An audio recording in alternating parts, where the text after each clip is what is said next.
It's interesting how the Jesuits got into the education business.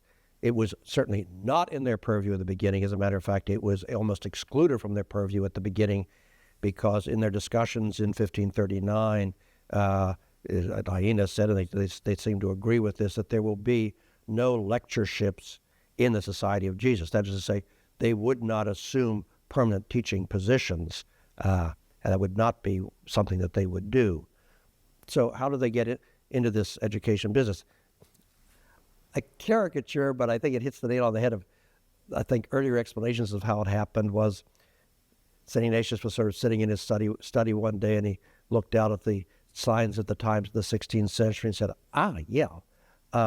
what the world needs today is Jesuit schools. So let's go found some and get going. Didn't happen that way at all. They began to give, they were not even going to give instructions to the Scholastics, to their own members. They were going to send these to the universities, which is what they did, to Padua, to Paris, to Louvain, to Coimbra. What they were finding, however, especially in Italy, was that the courses at the university were sort of disorganized, and the Scholastics were helped by some Jesuits teaching them and helping them get organized in the residences, in those colleges, which were simply residences. And bit by bit, because they had a method that they'd learned in Paris of organized study, they began to be recognized as sort of pedagogues. And finally, in 1557, they got an invitation from the leading citizens of Messina to found a school there, and that's how it happened. So there are two ways of looking at this thing.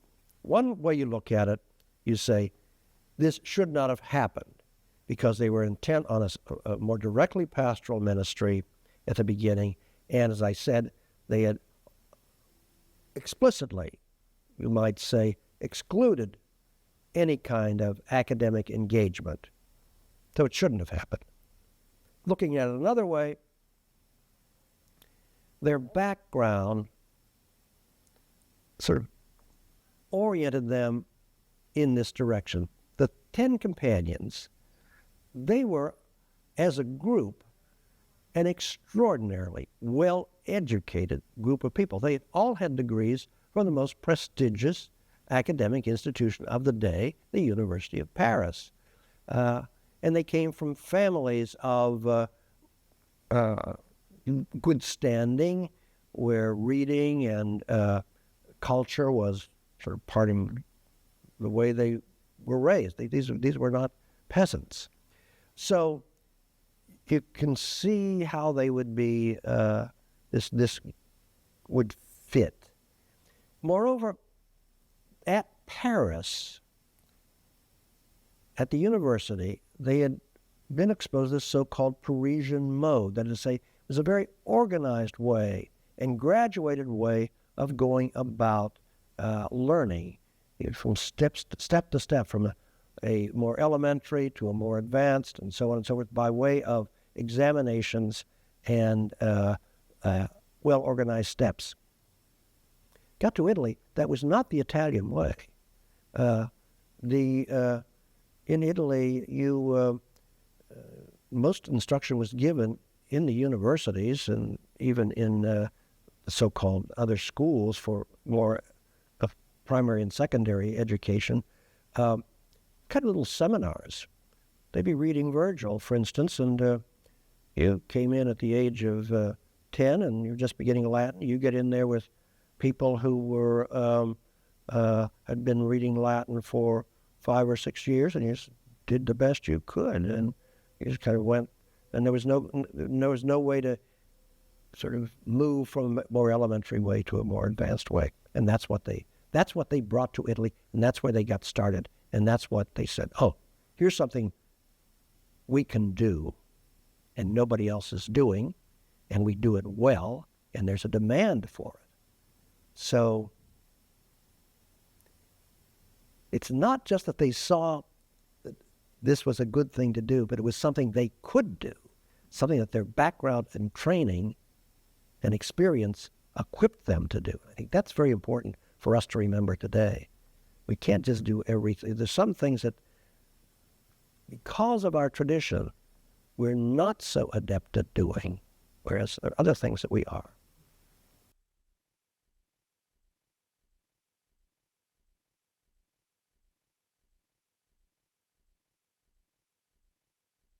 One thing that's very difficult to assess is the influence and the impact of the Jesuit schools. I mean, how do you measure it? It has to be somewhat impressionistic, or sort of drawing conclusions from some hard data, but never exactly tells you the deep impact the schools would have. However, so that's a premise. That having been said, I think we can say that the schools had an immense impact on their localities. And this would be true even in the big cities, but certainly true in the smaller cities and the hamlets, or little towns, in which many of the schools were located, something we tend to forget. For instance, in Italy, by 1750, there were 136 Jesuit schools. So we're not just in Milan and Florence and Rome and Venice and Brescia and places like this. Especially in Sicily, there were about 30 schools. Well, this means they were very small towns. So they were, in the big cities, they were a major cultural institution. And in the smaller places, they were the cultural institution. And in all these places, they, for one thing, provided public entertainment through their plays and their civic extravaganzas, I guess is the only way I can describe it. I mean, there's this wonderful new book by a woman named Giovanna Zanlonghi, an Italian scholar, about the Jesuits in Milan in the 16th, 17th, and 18th century. And a lot of it is about these great civic celebrations that the Jesuits were in charge of organizing and orchestrating. And they consisted in parades, in decorations, in publicly recited poetry, in concerts, and in a drama, and in the construction of great sort of ephemeral, what I call them, floats and things like this, in which literature, drama, and spirituality all sort of were put together in a very reflective way. It was not haphazard. They were very reflective about this. They had theories about it. So that in that sense, they were such an important civic institution. Again, the libraries, this is the age before public libraries. The Jesuit libraries were stupendous, depending, of course, on the locality and the resources of the school itself. But to some extent, at least, these libraries were then open to the educated public. So they were not simply school libraries. So in that sense, they were also a tremendous cultural resource for the town. Jesuit opera. This is something that's just been, rediscovered in the last 15 years or so, a lot due to C.J. McNaspy from the Southern Province and T. Frank Kennedy from the New England Province.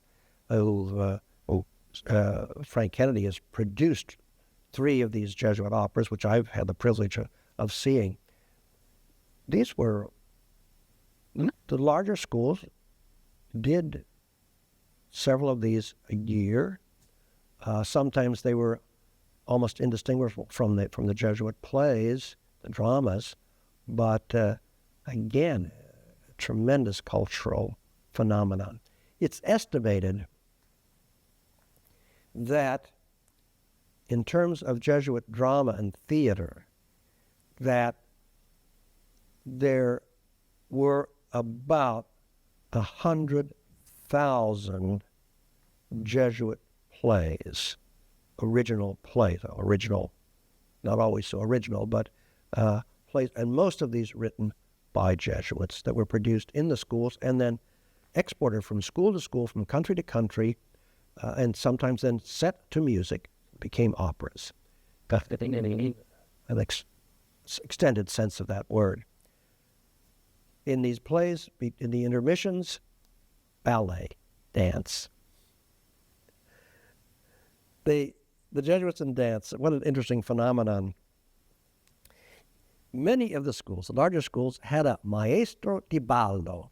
They had a dance teacher, because these were young men who were growing up for polite society, so they had to know how to dance. So there was this sort of, you might say, this curricular aspect to the dance. They also taught fencing in some places and horsemanship in others.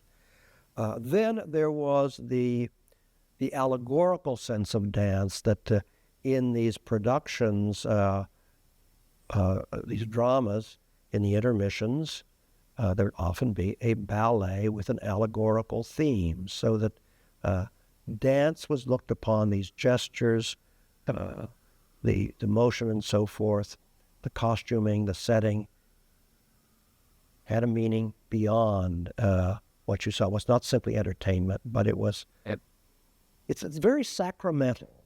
I think that's something I would emphasize here. It's very sacramental. It's very symbolic.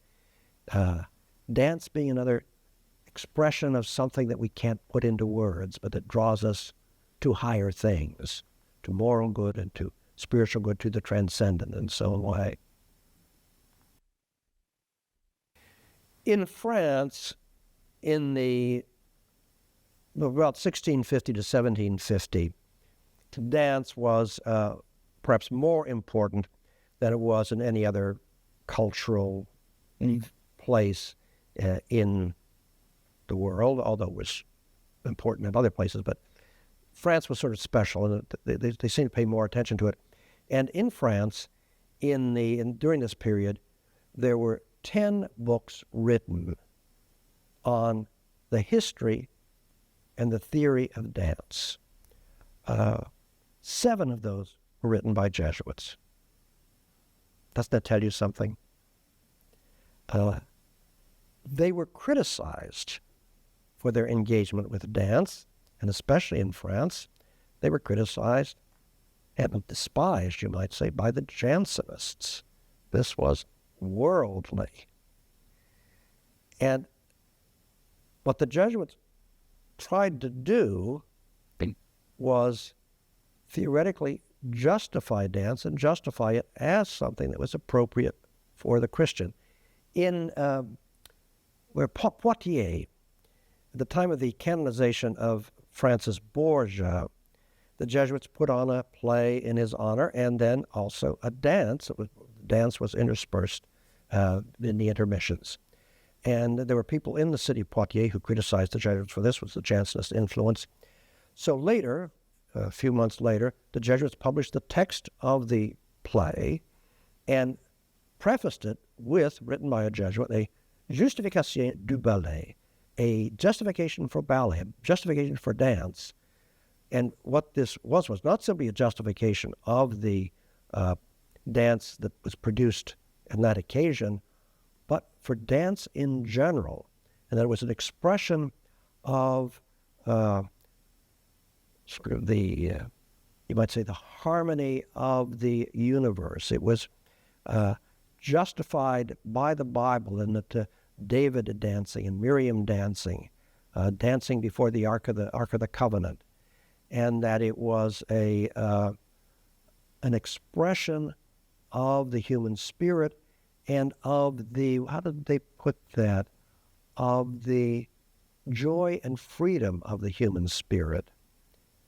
So it was a very expansive, it was, I think, one way, of course, we learn is by likeness and differences and by contrast, and you can make a big contrast here between two Catholic spiritualities. One exemplified in France in the 17th century by the Jansenists, very otherworldly, very ascetical, grace alone, the contamination of the world. And then you have the Jesuits, of course, I mean, they share a lot in common. I mean, they're both Christian. But then you have the Jesuits who have a very different look at things. And part of this is based in the spiritual exercises. There's in the constitutions, but then it's the experience of these schools. I think that's what really kind of confirms it and lets it get amplified.